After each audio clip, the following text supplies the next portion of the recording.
حضرت سرکار کہتے ہیں نبی کونین کی عظمت کو تم کیا سمجھو گے؟ میرے سرکار کا چرچا عرش پر ہے، میرے سرکار کا چرچا آسمان پر ہے، میرے سرکار کا چرچا جہاں دیکھو وہاں ہے۔ آج حضرت سرکار کہتے ہیں فرش والے تیری شوکت کا علو کیا جانے، فرش والے تیری شوکت کا علو کیا جانے،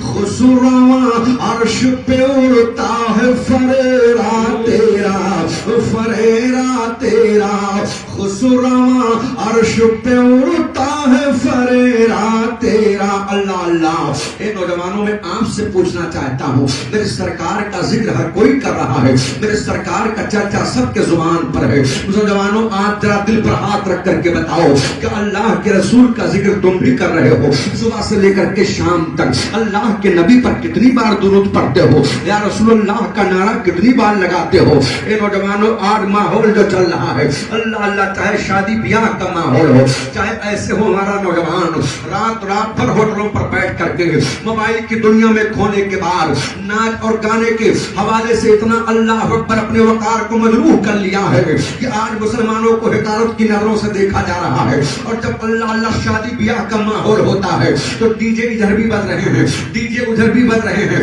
فیصلہ نہیں کر پا رہے ہیں کہ یہ اپنا جا رہا ہے یا غیروں کی بارات جا رہی ہے۔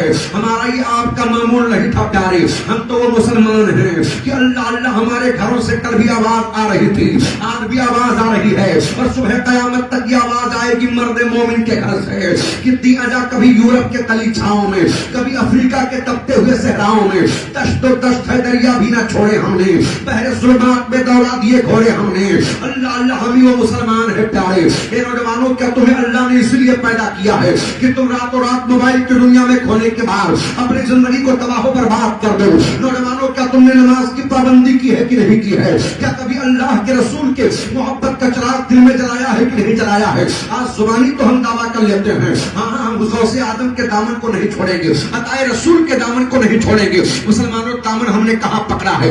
آج ذرا دیکھو، میں کہتا ہوں ٹائم پاس کرنے کے لیے لوگ ہوٹلوں پر 2-2 گھنٹہ بیٹھ جاتے ہیں، ٹائم پاس کرنے کے لیے ہمارا نوجوان 2-2 بجے تک موبائل میں لگا رہتا ہے تاکہ ٹائم پاس ہو جائے، نیند آ جائے۔ مسلمانوں میدان قیامت پر تعالیٰ نے اگر تم سے پوچھ لیا کہ اے میرے بندے کیا تھا، کیا تجھ کو میں نے دنیا میں اس لیے بھیجا تھا تاکہ جا کر کے اپنی زندگی دنیا داری میں گزار دے، اپنی زندگی ناچ اور گانے میں گزار دے، تو بتاؤ اللہ کی بارگاہ میں تم کیا جواب دو گے؟ نوجوانوں دل پر ہاتھ رکھ کر کے بتانا، میدان قیامت ہو یا قبر ہو یا حشر ہو، بتاؤ وہاں کون تمہارے ساتھ جائے گا؟